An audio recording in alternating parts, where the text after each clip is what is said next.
Ella es bióloga, preside el grupo Jaragua, defiende nuestras áreas protegidas en todo el país, quizás en toda la isla, en la medida de lo posible, si se puede. Y ahora tiene el encargo de presentarnos el Parque Nacional Jaragua, partiendo de aquello que uno no ama lo que no conoce. Entonces hay que conocer bien este parque para amarlo. Yolanda León, es un gran honor para nosotros en Ser Humano poder compartir con ella. ¿Cómo estás, Yolanda? Hola, gracias por la oportunidad. También un placer para mí. Gracias. Admiro mucho tu trabajo y me encantaría saber cómo descubres esa pasión por el medio ambiente. ¿Cuándo sentiste eso por primera vez? ¿Qué pasó? Bueno, a mí siempre me gustaba la naturaleza. Mis padres desde pequeños siempre nos llevaban, ¿verdad? A sitios de naturaleza, a la playa, etcétera. Pero yo no lo veía como una opción de carrera.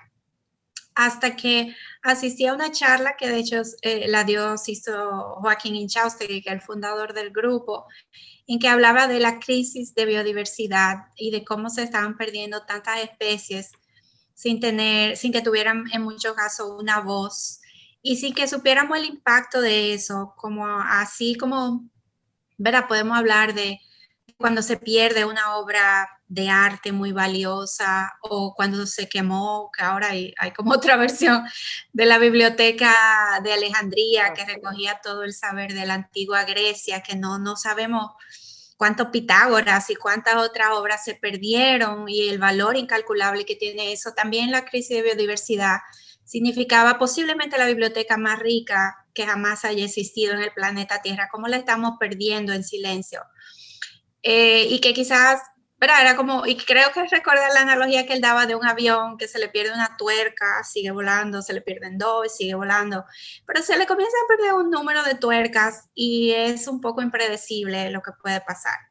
Entonces eso me motivó como a redirigir era el momento que yo salía del bachiller, había empezado algunos cursos en una universidad y decidí, no, yo quiero dedicar mi vida a esto, a defender ese patrimonio de la humanidad y desde luego uno trabaja mejor desde su lugar y por eso el patrimonio dominicano y de la española es lo que ahora me enfoco porque sería lo más efectivo. Y entonces pues por ahí me encaminé y me apunté en la escuela de biología, me gradué ahí y después por ahí hemos seguido. Y en ese momento no encontraste, no escuchaste esas voces de estudiar biología, pero ¿de qué vas a vivir? Nadie se puede sostener siendo biólogo, bióloga. No te decían eso. Oh, sí, o sea, había gente, bueno, hay cosas que yo ahora pienso, Dios mío. O sea, hubo gente que me dijo, bueno, tú te vas a dedicar a clase en un bachiller o en una universidad, o tú lo que tienes que buscarte un marido que te mantenga, porque con esa profesión tú no vas, o sea, un comentario bastante misógino. Y esa era la visión de que eso yo había elegido una carrera que no podía mantenerme. No quiero decir que es una carrera lucrativa, porque esa es otra cosa. Hay gente que, y sobre todo jóvenes o padres de jóvenes que quieren tomar este tipo de carreras, que me hablan, ¿y qué va a trabajar mi hijo? Mire, yo no lo sé. O sea, uno ha tenido casi que hacer su camino y inventarse, aprender muchas cosas que no son estrictamente biología para uno sobrevivir y sobre todo financiar los proyectos de conservación, porque todo cuesta dinero. O sea, yo no, a veces la gente cree que yo salgo y voy a la playa y hay una tortuga poniendo ¿verdad? Y que eso es así de fácil. Todo cuesta mucho dinero y mucho trabajo.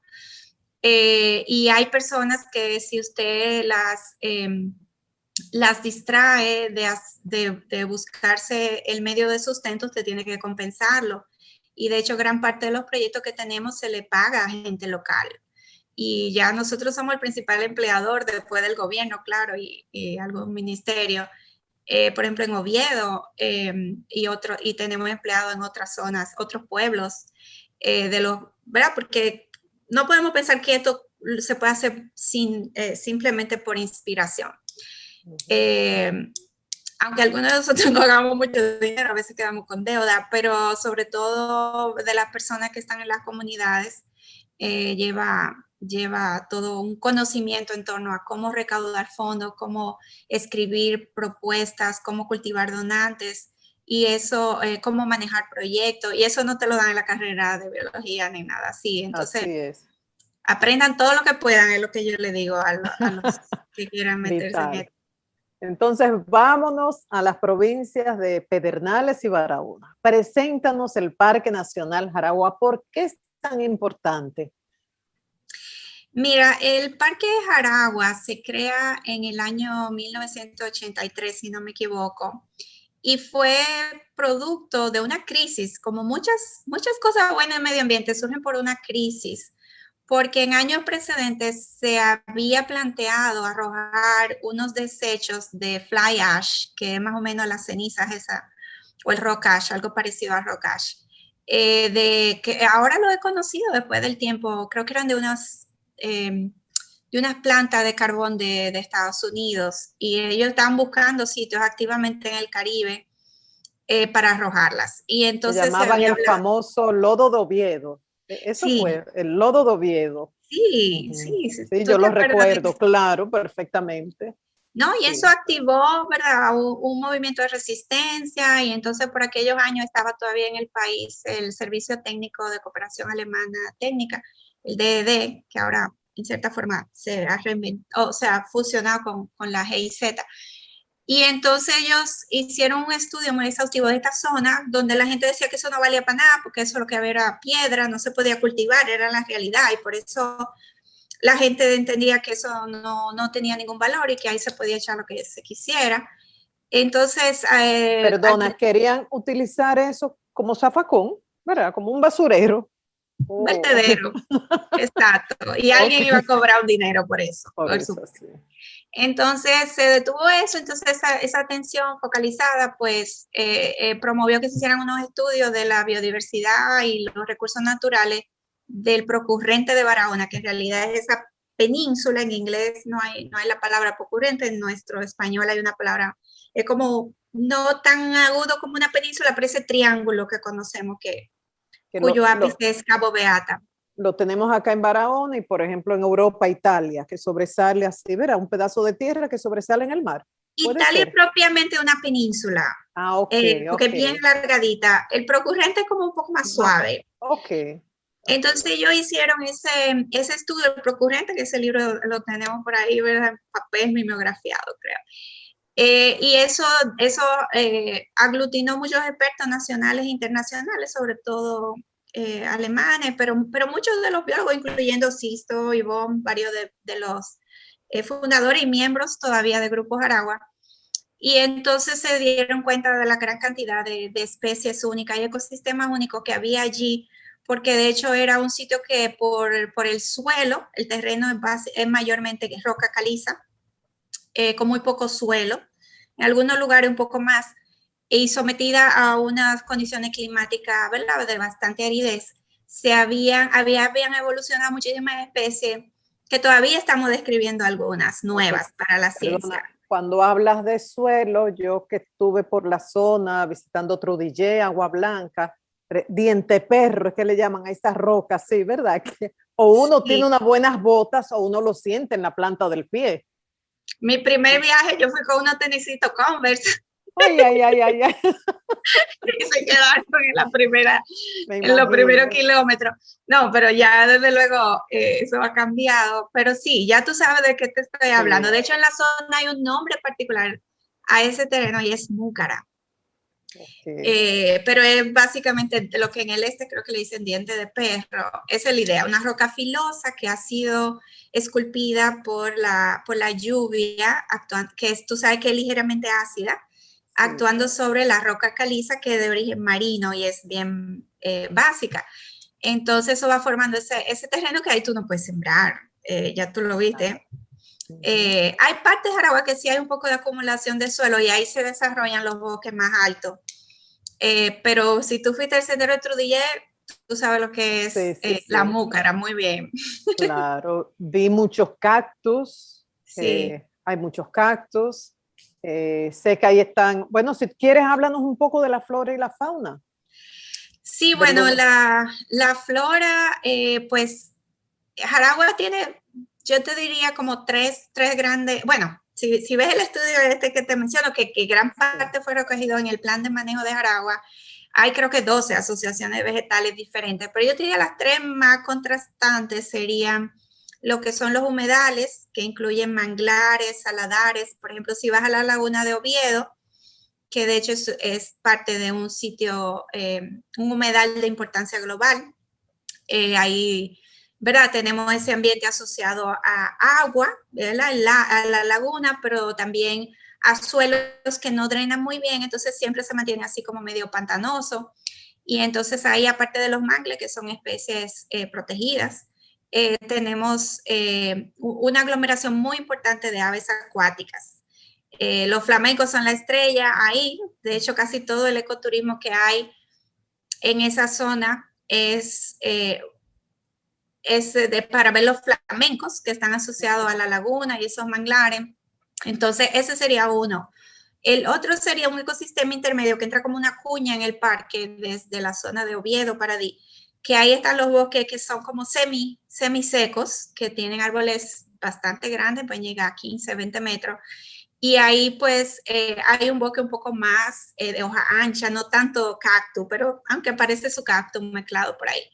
Y luego tenemos lo que es el matorral seco espinoso, que es el que está en la zona de Bahía, Cabo Rojo. ¿Verdad? Tú cuando vas en la carretera llegando a Pedernales, toda esa extensión que se ve.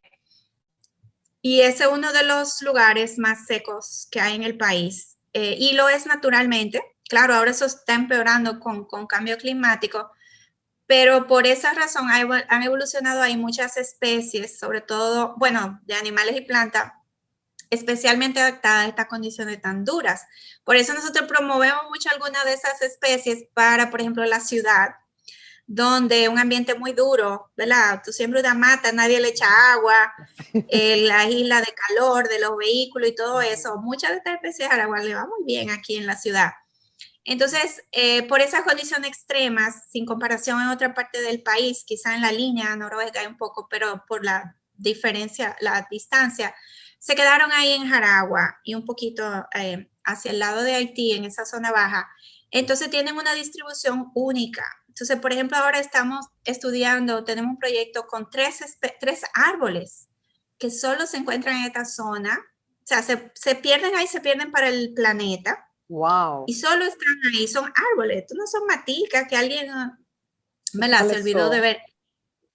Uno de ellos es la canelilla de Jaragua, que es una especie del género pimenta, donde está el Old Spice, el Bay Rum o West Indian Bay, desde ahí se saca un aceite para perfume en todo el mundo. Entonces aquí en la Española tenemos una gran diversidad de ese grupo, y en Jaragua tenemos la estrella, que es la canelilla de Jaragua, que no sé si ha visto, es sujeto de una explotación insostenible. Por su valor. O sea, tú vas a cualquier supermercado, por decirte algo fácil, pero también si vas a cualquier mercado, incluso ahora hay unos aguardientes y unos rones que lo están saborizando industrialmente con eso, aparte de la mamajuana que se hace tradicional en las casas, pues tiene un sabor espectacular, y es un sabor que en gran parte le da esa concentración de aceites esenciales que se produce en el bosque seco. Entonces, la verdad es muy aromática, muy agradable, y cada persona que, ¿verdad? Entonces el mercado sigue expandiéndose, y entonces hay más competencia, y toda la canelilla que ahora está en el mercado es cortada del Parque Nacional Jaragua. Eso te lo puedo decir sin ninguna ambivalencia porque hemos estudiado mucho su distribución. Hay un par de puntos que están fuera de Jaragua, pero están en Parque Sierra Bauruco, o sea que todo está en parque y no debería cortarse de la manera que se está cortando, con brigadas de, sobre todo inmigrantes, que cortan los árboles y los mutilan de una forma que no permite, ¿verdad?, una cosecha sostenible. Entonces estamos trabajando en eso ahí, pero las otras dos especies, una es el roblillo de Ekman, es una especie dentro de la familia donde están los robles, y entonces es solamente de esa zona de Jaragua, se extiende un poquito al norte, hasta el Higüero y Mapioro por ahí, pero es mayormente de Jaragua, y la tercera es una palma hermosísima que es el cacheo de Oviedo. Son unas palmas barrigonas, no sé si ha visto alguna foto, como con cuello de botella. Son enormes, o sea, son bastante grandes y tienen, para mí dan uno de las aglomeraciones de ellas, porque en verdad están como en islas dentro del bosque seco. Para mí son de los paisajes más icónicos del Parque Jaragua. Entonces esa planta también tiene amenaza. Todas tienen amenaza porque el roblillo también, gran parte de su zona ahora ha sido cortada primero por la ganadería y ahora un poco agricultura. Entonces, esos son solo 3, pero hay un montón. Entonces, eso hace que Jaragua en cuanto a flora sea muy particular. Y con las especies, pues tenemos las más grandes serían, desde luego, las tortugas marinas, que en Jaragua hay 3 especies, ocasionalmente 4. Tenemos la iguana bueno, las 2 especies de iguana, la de ricor y la rinoceronte. Hay un poquito de la ricor en el extremo norte. Esa también está del lado al sur del lago Enriquillo y la isla Cabrito, pero Jaragua tiene alguna, un poco de esa especie. Y luego, pues, desde aves, reptiles, estamos descubriendo reptiles nuevos. Hormigas nuevas se describieron hace poco, o sea, ni se sabe todavía toda la amplitud de esta biodiversidad, pero lo que sabemos es que se ha preservado ahí milagrosamente y por eso quisiéramos preservarla.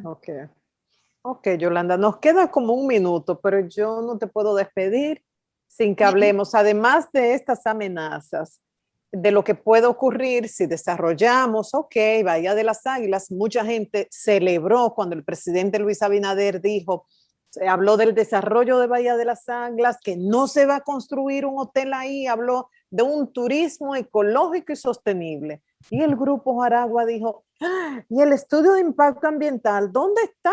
No lo han socializado y ustedes externaron 2 o 3 preocupaciones. ¿Puedes hablar brevemente de eso, por favor? Lo que les preocupa a ustedes en torno a ese llamado desarrollo sostenible y turismo ecológico de Bahía de las Águilas, pero que ustedes entienden que puede afectar la zona. Sí, bueno, nosotros estamos en este debate desde hace mucho tiempo y quiero corregir que creo que no se ha dicho Bahía de las Águilas, aunque Bahía de las Águilas sería una excursión, desde luego, muy importante para el destino. Desde que se lanzó la licitación, se ha hablado de Cabo Rojo, que es donde ahí coincidimos que, ¿verdad? Cabo Rojo está fuera de área protegida y debería ser ahí. El problema es que estamos viendo que se están proponiendo unas obras que no entendemos son necesarias y que antes de incluso proponerlas, o sea, esas obras son un aeropuerto y una carretera que atravesaría alguna de las áreas más sensibles del parque, pero antes que eso es sobre todo porque no estamos viendo que se está considerando muy seriamente ni siquiera la sostenibilidad del negocio, porque no vemos que se ha hecho un estudio del agua. Esta es una de las zonas más secas del país y se está planteando, por lo menos según la licitación de la Dirección de Alianza Público-Privada, un desarrollo de 12,000 habitaciones, multiplica, ¿verdad? Por lo menos 2 personas por habitación en promedio, que posiblemente se podría usar otro número más alto, más 25,000 empleados asociados a eso, más campo de golf, más el crecimiento que lógicamente se va a traer Pedernales. Pedernales ya está casi en déficit hídrico, solo tiene un río que está bastante mermado, que es el Pedernales. Entonces, nosotros hablar de todos estos detalles, de si carretera y si aeropuerto y todo eso nos parece casi superfluo cuando no se está, o sea, ¿qué inversionista con 2 dedos de frente, porque se está diciendo que los inversionistas son los que van a invertir, va a invertir en un lote, en un sitio donde no hay acueducto ni hay agua asegurada? Y la verdad no sabemos de dónde va a salir esa agua, entonces nos da miedo que la vayan a quitársela a la gente de Pedernales, que tiene ya muy poca. Y de hecho en Oviedo, que es donde está nuestra casa, nosotros no tenemos agua potable. Okay. Entonces, como que esto se piensa que va a surgir como el agua por arte de magia, entonces por eso quisiéramos ver esos estudios. Antes ni siquiera de discutir si son 3,000, si son 12,000 habitaciones o la que sean, es que no vemos el estudio del agua. y desde luego pues otros impactos, porque yo casi diría, esto de los impactos en el parque, si ahí nada más pueden ir 500 habitaciones, pues quizás eso ni siquiera se va a plantear. Entonces, claro, ese es nuestro llamado, que no vemos como una propuesta seria en ese sentido. ¿Qué pasa? Que hay varias cosas en el gobierno sucediendo. También hay un plan de ordenamiento municipal que lo vemos muy bien, que va a mejorar el malecón de Pedernales, un paseo marítimo en el pueblo de Pedernales. Todo eso está excelente. Lo que nos preocupa un poco es este planteamiento que se está haciendo en Cabo Rojo, que hay no, o sea, implica una multiplicación de la demanda hídrica de la provincia. No vemos que tienen una fuente nueva de sacar esa agua y por eso quisiéramos como ver... estudio de impacto medioambiental, el estudio hidrogeológico, y ustedes también mostraron preocupación por los humedales del Jaragua. Sí, porque en Cabo Rojo hay una zona que hay un humedal pequeñito, que de hecho nosotros trabajamos juntos con el Ayuntamiento de Pedernales de crear ahí un espacio municipal protegido, porque en ese pequeño lugar, te digo, menos de 1 kilómetro cuadrado, se acumulan una gran cantidad de flamencos, cucharitas, aves que podrían ser un atractivo turístico. Entonces, ¿cómo tú vas a hacer el hotel arriba? ¿Verdad? Por lo menos el diseño que está ahora. Ellos dicen que va hacia alrededor, pero eso no funciona con la vida silvestre. Tú tienes que dejar esos espacios. Entonces, nosotros habíamos pensado que se iba a proponer la playa que más, además de más bonita, un poco más resiliente, que es la de la Cueva, que es la que está entre Punta de Águilas y Cabo Rojo. Pero esa playa se ha dejado ahí y además se ha dejado ahí un conflicto muy grande porque ahí hay un ocupante que incluso se robó la carretera pública. Entonces, para nosotros esta era la oportunidad de resarcir ese entuerto y también unas ocupaciones irregulares que hay ahí. Pero no, entonces se prefiere dañar el humedal de importancia global antes de meterse con estos tutumpotes que están ahí y arreglar, devolver la carretera pública al público. Entonces, por eso no vemos en todo este esfuerzo, por lo menos el que está dirigiéndose desde la Dirección de Alianza Público-Privada, como algo en verdad que está considerando la comunidad primero. Bien.